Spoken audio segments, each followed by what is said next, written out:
앞으로 한 3주 동안에 걸쳐서요, 좀 교회에 대한 총괄적인 그런 설교를 한 다음에 새해가 시작되는 1월부터 신약 성경에 등장하는 14개의 교회를 우리가 차례대로 한번 살펴보기를 원합니다. 우리는 지금 한 해의 끝자락에 서 있습니다. 오랫동안 교회에 출석하지 않았던 사람들도 연말이 되어지고 새해가 되어지면 이제 나도 새로운 마음으로 한번 신앙생활을 다시 시작해보고 싶다, 이런 작정을 하곤 하죠. 그래서 오랫동안 끊었던 교회를 다시 찾아옵니다. 그런데 몇 주 다니다가 교회에 다시 실망을 느낍니다.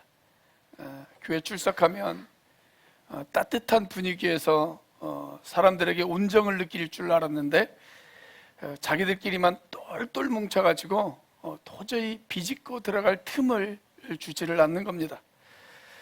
예수 믿는 사람들은 좀 정직하게 사나, 그렇게 생각을 했는데 사는 것을 들여다보니까 세상 사람들과 별로 다를 것이 없는 것처럼 그렇게 느껴지기도 합니다. 교회에서는 서로 용서하라, 서로 사랑하라, 이런 것을 가르친다고 들었는데 가는 교회들마다 교인들끼리 편을 갈라서 싸움을 싸웁니다. 이런 모습을 보면 교회에 실망을 하지 않을 수가 없죠. 실망이 되어지는 것이 당연합니다.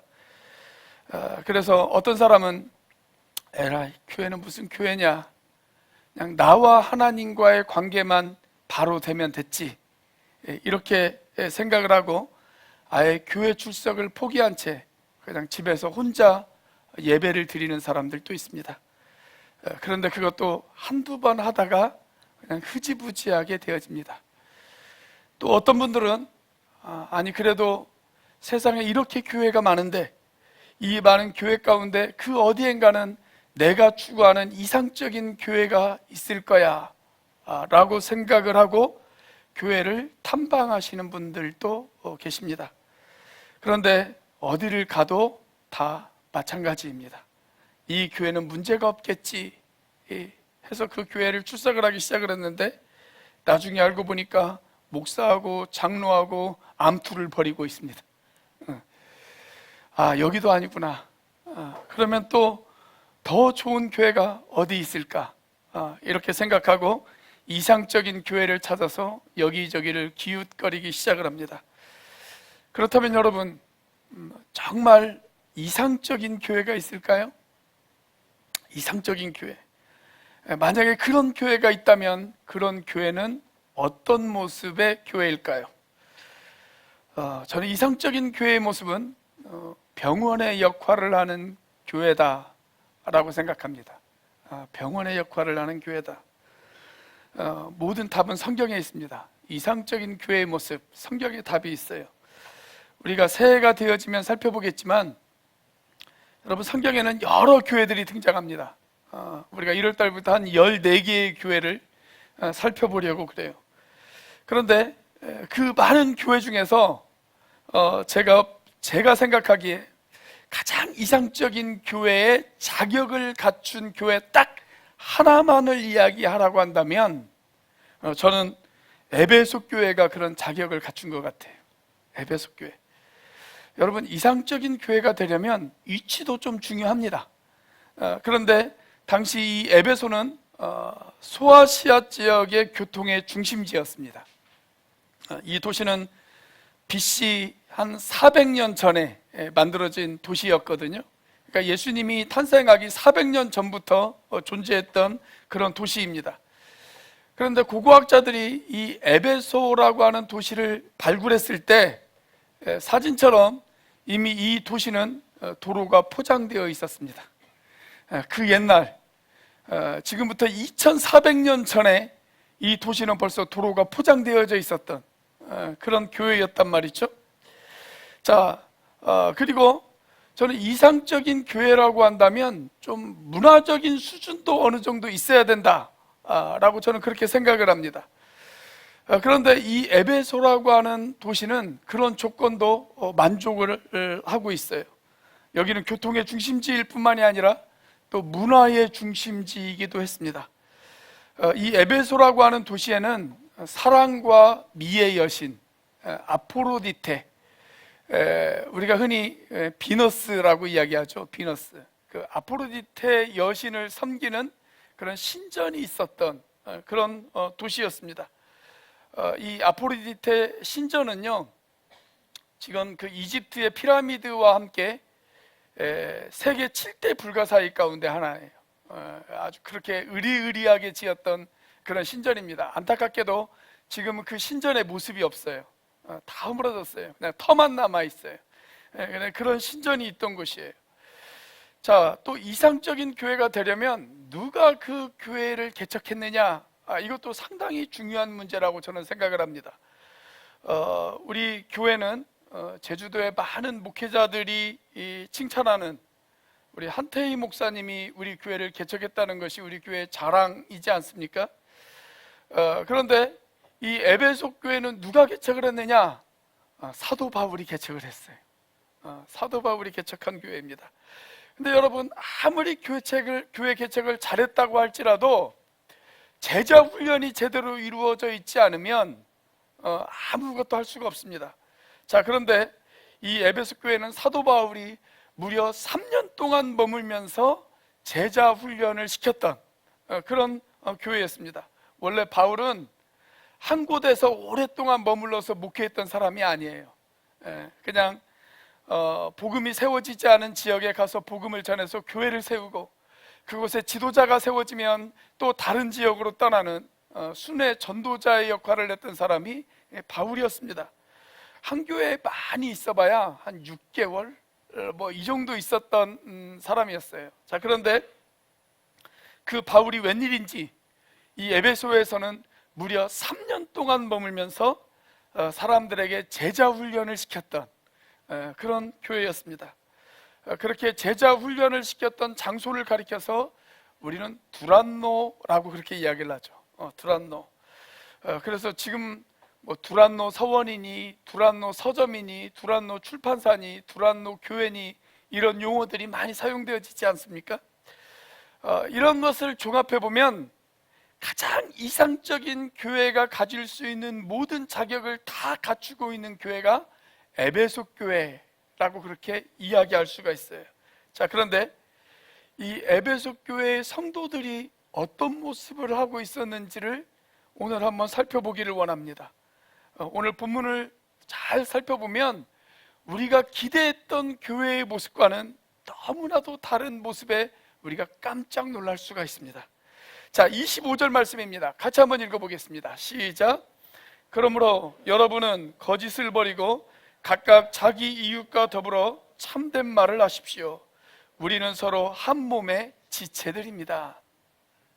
자, 무슨 말이에요? 에베소 교회 안에 어떤 사람들이 있었다라는 이야기입니까? 거짓말쟁이들이 있었다는 얘기입니다. 거짓말쟁이들이 있었어요. 여러분, 우리가 자녀들이 어떤 일을 잘하고 있는데 그 자녀에게 잘하라고 잔소리하지는 않아요. 잘하고 있는 자녀에게 잘해라 잘해라 이렇게 잔소리하지 않습니다. 공부를 잘하는 자녀에게 공부해라 공부해라 이렇게 잔소리하는 부모는 없어요. 잔소리 안 해도 잘하고 있으니까요. 그런데 만약 부모님이 자녀에게 공부해라 공부해라라고 잔소리를 한다면 틀림없이 그 자녀들은 뭘 하고 있다는 얘기입니까? 공부를 잘 안 하고 있다는 이야기입니다. 그렇죠? 그래서 무엇을 하지 말아라 하지 말아라 이렇게 말을 한다면 틀림없이 그 일을 하고 있다는 이야기예요. 하고 있다는 얘기. 자, 그런데 바울이 에베소에 쓴 이 편지를 보세요. 지금 바울이 뭐라고 이야기를 하고 있습니까? 여러분은 거짓을 버리고 그랬어요. 그러면 반대로 지금 이 교회의 사람들은 무엇을 하고 있다는 얘기예요? 거짓말을 하고 있다는 얘기예요. 거짓말쟁이들이 그 교회에 있다는 이야기입니다. 자, 그래서 바울이 지금 에베소에 쓴 이 편지를 보면 그 교인들의 모습을 우리가 확인할 수가 있어요. 자, 26절 말씀도 보세요. 같이 한번 읽어보겠습니다. 시작. 화를 내더라도 죄를 짓는 데까지 이르지 않도록 하십시오. 해가 지도록 노여움을 품고 있지 마십시오. 자, 이것을 보면 에베소 교회 안에는 혈기를 부리는 사람들이 많았던 것 같아요. 화가 많아요. 마음에 막 분노가 많아요. 그런 사람들이 아주 많았던 그런 교회였습니다. 자, 그런데 그것보다 더 놀라운 것은 28절입니다. 저는 28절을 보고 깜짝 놀랐습니다. 자, 28절 같이 한번 읽어보겠습니다. 시작. 도둑질하는 사람은 다시는 도둑질하지 말고 수고를 하여 제 손으로 떳떳하게 벌이를 하십시오.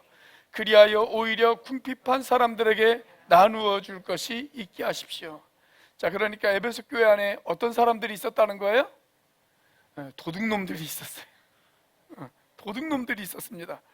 여러분, 도둑질하는 사람이 없었다면 다시는 도둑질하지 말고 이런 말을 할 필요가 없잖아요. 특별히 여기 다시는 이라고 하는 말을 사용을 했단 말이죠. 다시는. 그러니까 예전에는 뭘 했다는 얘기예요? 도둑질을 했다는 얘기예요. 도둑질을 했어요. 그 교회 안에 도둑놈들이 있었어요. 도둑놈만 있었을까요? 도둑년도 있었어요. 있었어요. 그런 사람들이 있었습니다. 자, 29절 말씀도 한번 같이 읽어볼까요? 29절 같이 읽습니다. 시작.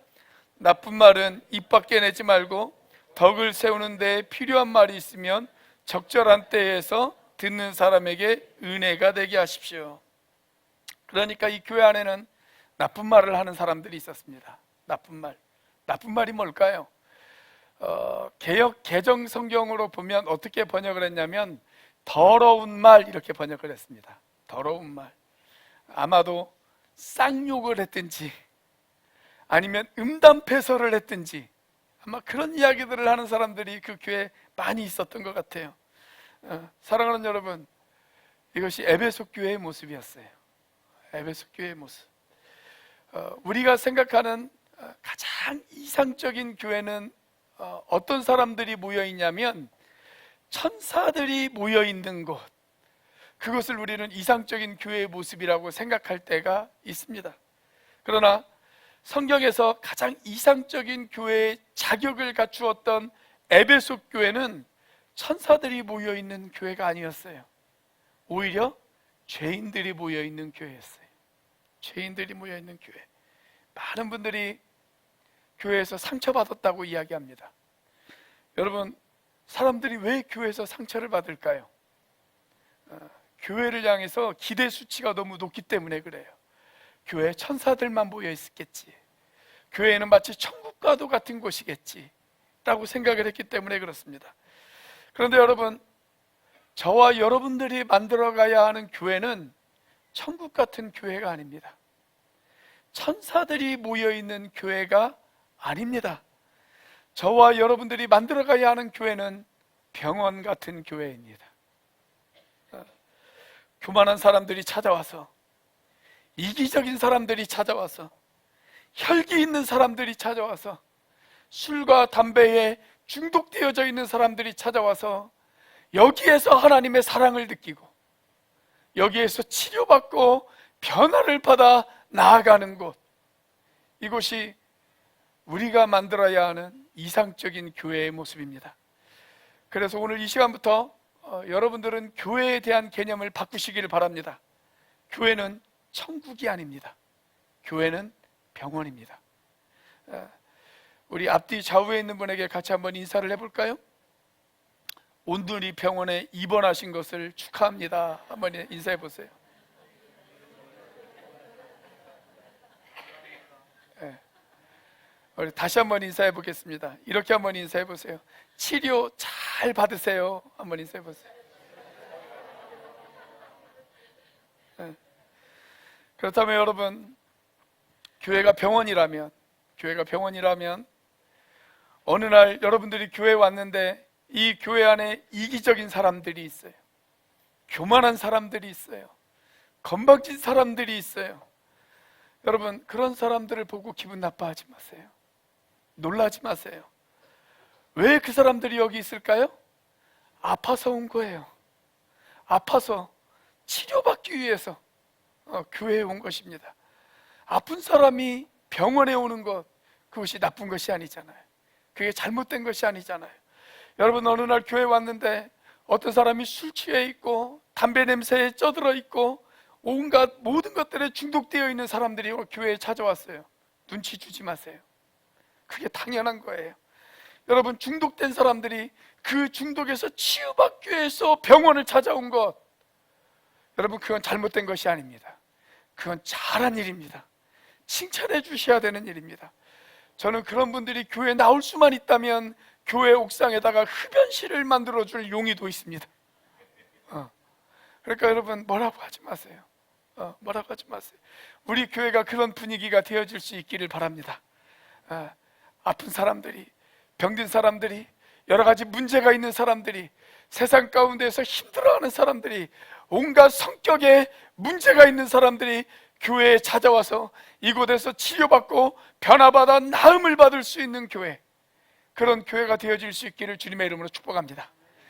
여러분, 가장 이상적인 교회의 모습, 어떤 모습일까요? 두 번째로, 치료받을 수 있는 분위기가 되어 있어야 합니다.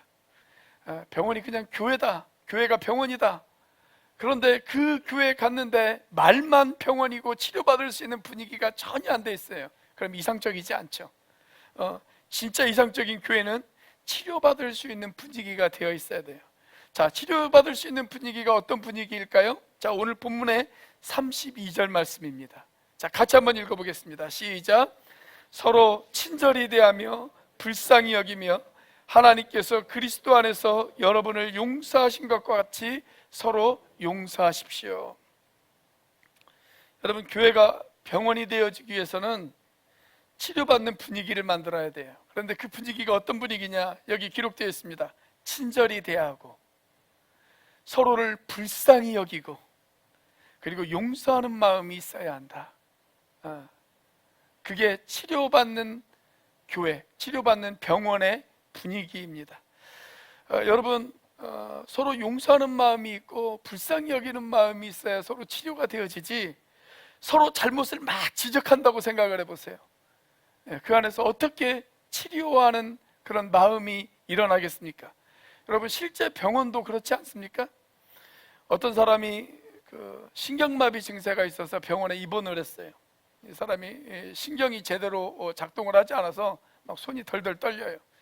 밥을 먹는데 제대로 움직이지를 않으니까 숟가락을 막 덜덜 떨면서 이렇게 밥을 먹어요. 그러다 보니까 밥풀도 흘리기도 하고 반찬을 흘리기도 하고 막 그렇습니다.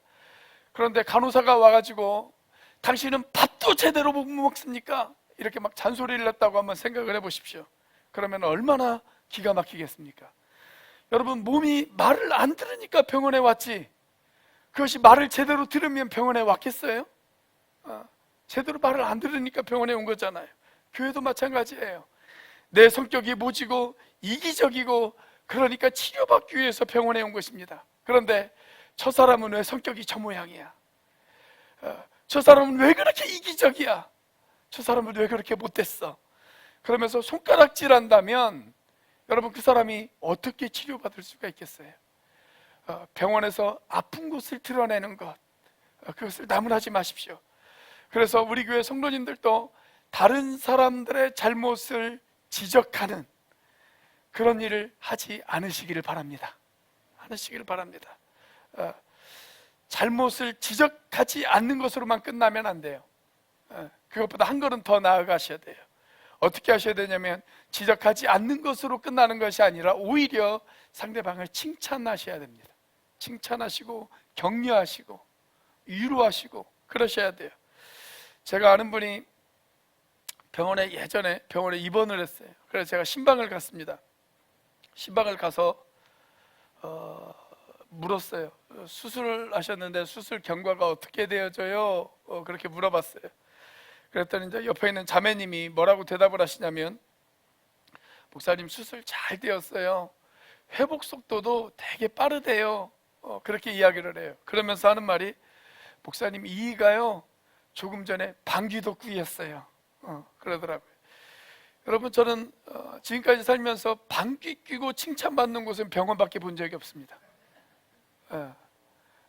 병원은 방귀를 뀌어도 칭찬을 하는 곳이더라고요. 여러분, 병원에 가면은요, 아무것도 아닌 거 가지고 칭찬을 합니다. 교통사고 나서 재활치료를 받고 있는 자매가 목발을 짚고 한 10발자국을 걸었어요. 재활을 하면서 10발자국을 걸었어요. 그런데 그거 가지고 막 칭찬을 해줘요. 잘했다고. 조금만 더 하면 되겠다고. 잘했다고. 그렇게 칭찬을 해줘요. 여러분, 우리가 밖에서 10걸음 걷는 거, 그거 가지고 칭찬하는 사람이 있습니까?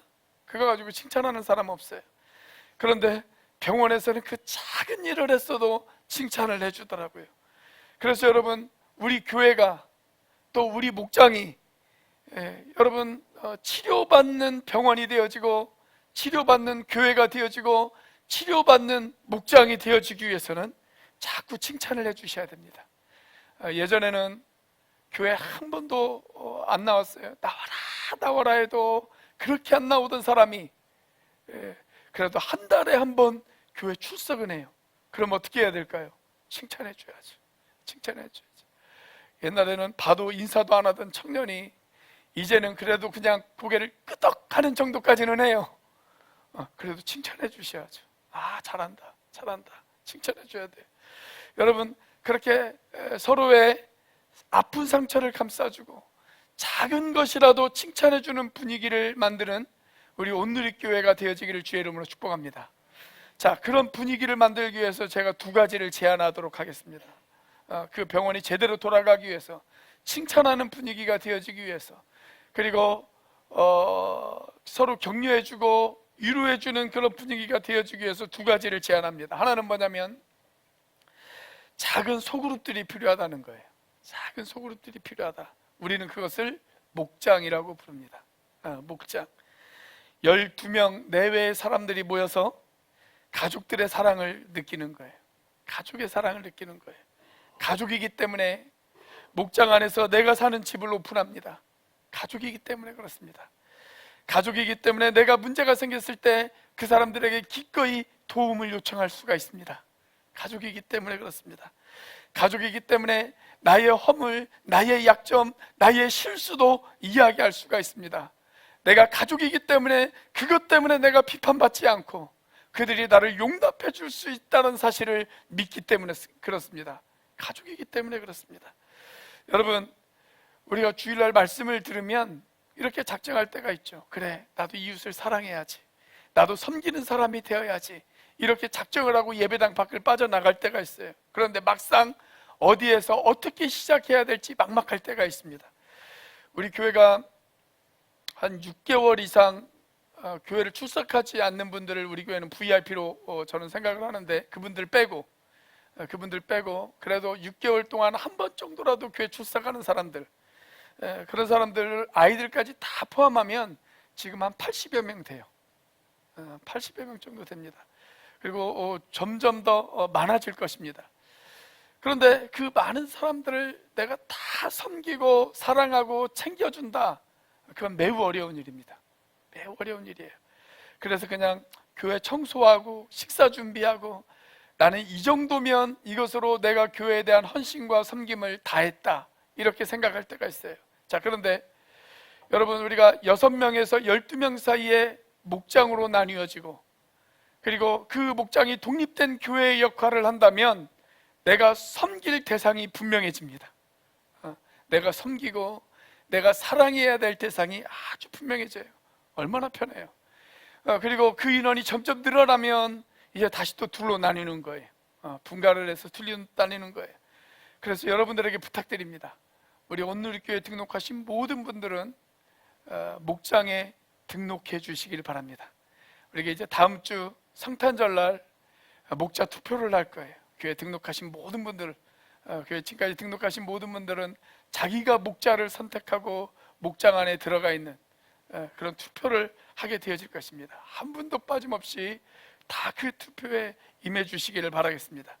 자, 치료받는 분위기를 만들기 위해서 또 하나의 제안을 드리자면, 목장 모임 안에서만이라도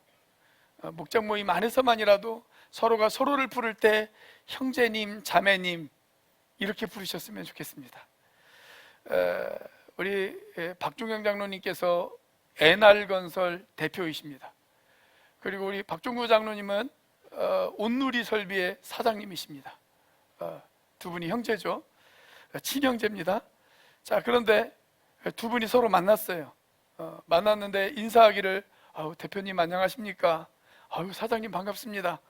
이렇게 인사할까요? 두 분이 만났는데 그렇게 인사하지 않습니다. 어떻게 인사할까요? 형, 동생아, 이렇게 이야기합니다. 왜 그렇습니까? 가족이기 때문에 그렇습니다. 가족이기 때문에 그래요. 그런데 우리가 회사에서 같이 일하는 사람들은 훨씬 더 많은 시간을 같이 보내도 사장님 이렇게 이야기를 합니다. 왜 그렇습니까? 가족이 아니기 때문에 그렇습니다. 신학교에서는 모든 사람들을 다 형제 자매라고 불렀습니다. 만약에 여러분들이 형제 자매가 익숙하지 않다면, 도저히 낯간지러워서 형제 자매님이라고 하기가 어렵다면 형제 자매를 순수하게 우리식으로 불러도 됩니다. 형제 자매를 우리식으로 부르면 어떻게 되어질까요? 형님, 언니 이렇게 되어지잖아요. 그래서 저는 지금 목장 모임 때 우리 안경남 장로님을 큰형님이라고 부릅니다. 큰형님이십니다. 제 큰형님이세요. 그렇게 불러요. 여러분, 우리가 이렇게 부르는 이유는 왜 이렇게 부르냐면 치료받는 분위기를 만들기 위해서 그래요. 치료받는 분위기를 만들기 위해서. 여러분, 나중에 이제 여러분들이 목장 안에서 목장이 제대로 돌아가면 교회는 아직 출석하지 않아요. 교회는 출석하지 않는데 목장 모임에는 출석하는 사람들이 있어요. 그런데 여러분, 그런 분들은 교회는 출석하지 않기 때문에 장로님, 권사님, 집사님 이런 표현들이 익숙하지가 않습니다. 그런데 거기 있는 사람들끼리 다 모여가지고 서로 장로님, 권사님 이렇게 부른다고 생각을 해보세요. 그러면 그 VIP가 얼마나 어색하겠습니까? 얼마나 어색하겠어요. 너무 종교적인 호칭들이 난무하잖아요. 그런 종교적인 분위기에서 자기의 속 이야기를 할 수가 있을까요? 아마 잘 이야기하지 못할 거예요. 자, 그래서 그 VIP들이 편안한 분위기에서 이야기할 수 있도록 그렇게 그런 분위기를 만들어 가는 것입니다. 근데 어느 날 같이 VIP 딱 처음 왔는데 그런 분위기를 우리 지금부터 한번 만들어 보자 하면 잘 안 돼요. 그래서 그 목장 모임 안에서만이라도 형제님, 자매님, 아니면 형님, 언니, 누님 이런 분위기들이 좀 되어졌으면 좋겠습니다.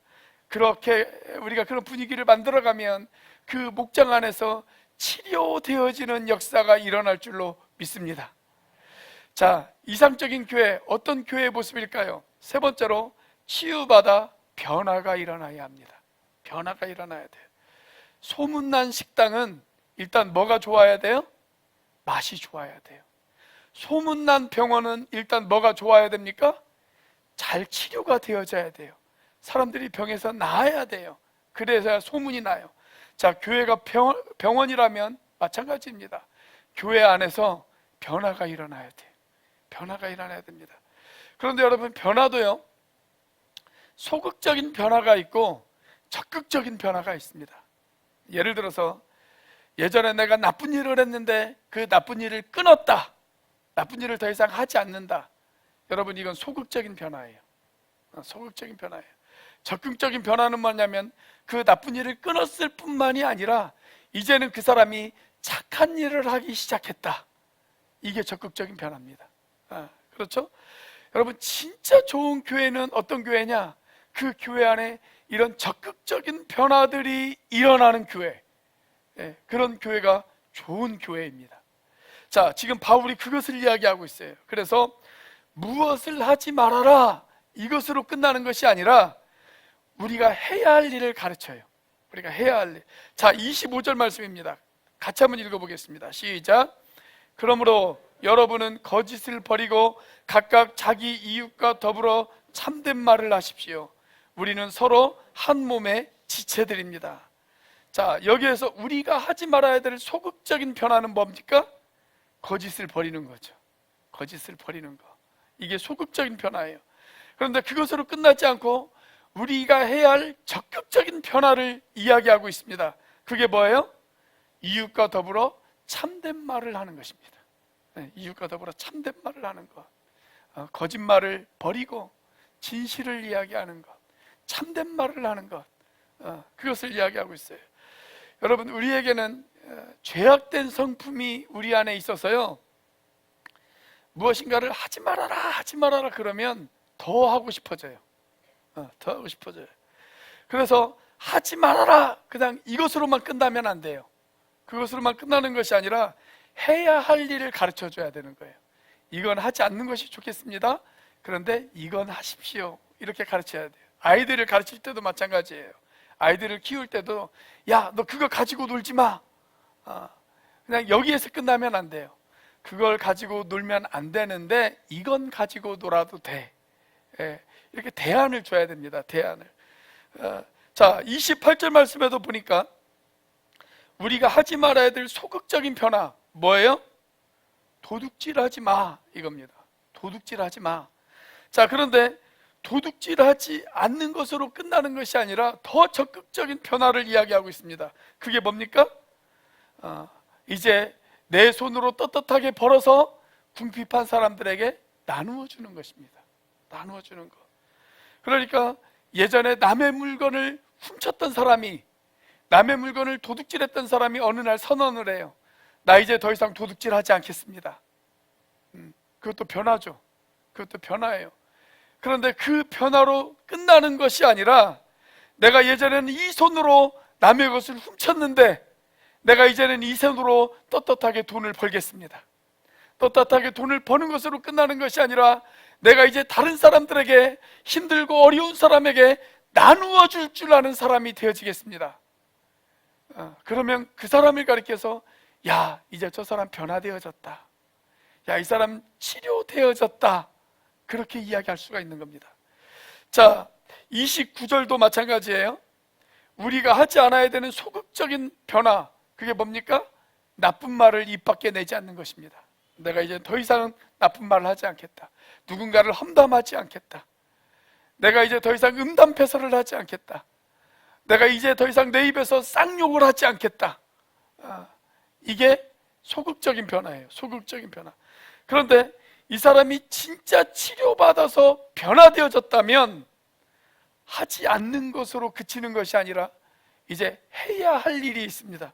그게 뭐냐면 덕을 세우는 일에 필요한 말을 하고 적절한 때에 사람들에게 은혜가 되어지는 말을 하는 것입니다. 은혜가 되어지는 말을 하는 것. 아무리 농담이라고 하더라도 다른 사람들을 무시하는 말, 다른 사람들이 듣기에 기분 나쁜 말, 그런 말 하지 않는 거예요. 내가 누군가를 위해서 조언을 해준다고 하는 선한 마음이 있어요. 그런데 내가 누군가를 위해서 해주는 조언도 그 사람이 듣기에 기분 나쁘거나 아니면 그 사람에게 은혜가 되어지지 않게 말하는 것이 아니라 이왕이면 그 사람이 듣기 좋게, 이왕이면 그 사람에게 은혜가 되어지게 말을 하는 것, 그런 입으로 바뀌는 것, 그것이 야, 이 사람 진짜 변화되어졌다, 이렇게 이야기할 수가 있는 거예요. 예를 들어서 제가 여러분하고 같이 뷔페를 갔다고 한번 생각을 해보십시오. 그런데 여러분이 저에게 목사님 도대체 왜 이리 많이 드세요? 그렇게 이야기를 했다고 한번 생각을 해보세요. 그러면 제가 그 이야기에 상처를 받을까요, 안 받을까요? 받습니다. 여러분 기억하세요? 여러분의 담임 목사는 상처를 많이 받는 사람입니다. 저는 상처를 많이 받아요. 제가 기질적으로 우울담즙질입니다. 저는 상처를 많이 받아요. 작은 말 한마디에도 상처를 받습니다. 상처를 받는 것으로 끝나지 않아요. 그 상처를 가슴에 오래 간직해요. 화살을 안 뽑아요. 누가 저에게 화살을 쏘면 그 화살을 뽑지 않습니다. 두고두고 화살을 쏜 사람을 기억합니다. 그게 저예요. 그게 저예요. 기질적으로는 우울담즙질이고, 요즘 유행하는 MBTI로 이야기하면 INFJ가 접니다. 그래서 오래 상처를 간직하고 있는 사람이에요. 제가 날씬하면 그런 말을 들어도 상처를 안 받을 수 있어요. 그런데 저같이 덩치가 있는 사람들은 그런 말 한마디를 하면 틀림없이 상처를 받습니다. 그러니까 이왕이면 상대방을 좀 가려가면서 이야기를 하고, 이왕이면 상대방에게 상처가 안 되어지게끔 이야기하는 훈련을 하셔야 돼요. 예를 들어서 목사님하고 식사하면 저도 같이 덩달아서 밥맛이 좋아져요. 그냥 그렇게만 이야기해도 제가 무슨 말인지 알아듣습니다. 알아들어요. 여러분, 우리가 새해가 되어지면 뭔가를 결심하잖아요. 연말이 되어지고 새해가 되어지면 뭔가를 결심해요. 그래, 내가 이제 앞으로는 무엇인가를 하지 않겠다, 이렇게 결심을 합니다. 그런데 내가 하지 않겠다라고 결심을 하면 작심삼일이 되어질 확률이 아주 높습니다. 그래서 지금부터 여러분들 새해를 계획하시면서 하지 않겠다라고 계획을 세울 것이 아니고요, 무엇을 하겠다라고 계획을 세우시길 바랍니다. 예를 들어서 내가 새해에는 내 자녀들에게 잔소리를 좀 하지 않겠다, 이렇게 계획을 세울 것이 아니라 내가 새해에는 내 아이들에게 내가 칭찬을 더 많이 하겠다, 이렇게 계획을 세우셔야 돼요. 내가 새해에는 겸손해지겠다, 이런 계획도 좋은 계획입니다. 그런데 여러분, 겸손 그러면 우리는 자꾸 무엇을 생각하냐면 자기를 낮추는 것을 생각해요. 자기를 낮추는 것. 그래서 목사가 뭔가를 부탁을 하면, 목사님 저 못해요. 기도 좀 해주시죠. 목사님 저 못해. 간증 좀 해주시죠. 목사님 저 못해요. 그럼 저 다음 주에 교회 안 나와요. 자꾸 뭔가를, 자기를 낮추는 것, 그걸 겸손이라고 생각한단 말이죠. 근데 여러분, 그건 겸손의 소극적인 자세예요. 겸손의 소극적인 자세. 겸손의 적극적인 자세는 뭔지 아십니까? 겸손의 적극적인 자세는 상대방을 높이는 것입니다. 상대방을 높이는 것, 상대방을 높이는 것, 그게 진짜 겸손한 사람이에요. 진짜 겸손한 사람. 어떻게 높일 수 있을까요? 여러분들의 목자가 조금 부족하고 연약해도 그 목자를 바라보는 것을 담임 목사를 바라보시면 됩니다. 여러분의 담임 목사가 좀 흠이 많고 부족해도 담임 목사를 예수님 바라보듯 바라보시면 됩니다. 그렇다고 제가 예수님이라는 얘기는 아니고요, 그렇게 바라보시듯 바라보시라는 거예요. 상대방을 높이라는 거예요. 여러분, 하나님께서는 교회를 병원으로 만들어 주셨습니다. 그리고 그 병원에서 우리를 치료하시는 분이 성령님이십니다. 그러면 반드시 변화가 일어나게 되어 있습니다. 만일 여러분들이 교회에서 신앙생활을 한 지 5년이 되어지고 10년이 되어졌는데도 내 삶의 잘못된 습관이 전혀 변하지 않았다, 여러분, 그분은 신앙생활을 잘못하고 있는 것입니다. 잘못하고 있는 거예요. 교회가 병원이고 성령께서 우리의 치유자가 되어주신다면 여러분, 반드시 변화가 찾아옵니다. 성령님께서는 어떤 병이라도 치유하실 수 있는 능력이 있으신 분이십니다. 저는 우리 교회에 출석하시는 모든 분들에게 이런 치유, 이런 변화가 일어나게 되시기를 주의 이름으로 축복합니다. 그래서 진짜 저 사람 변했어, 이런 이야기들이 제주 땅 곳곳에서 들려지기를 주의 이름으로 축복합니다. 기도하시겠습니다.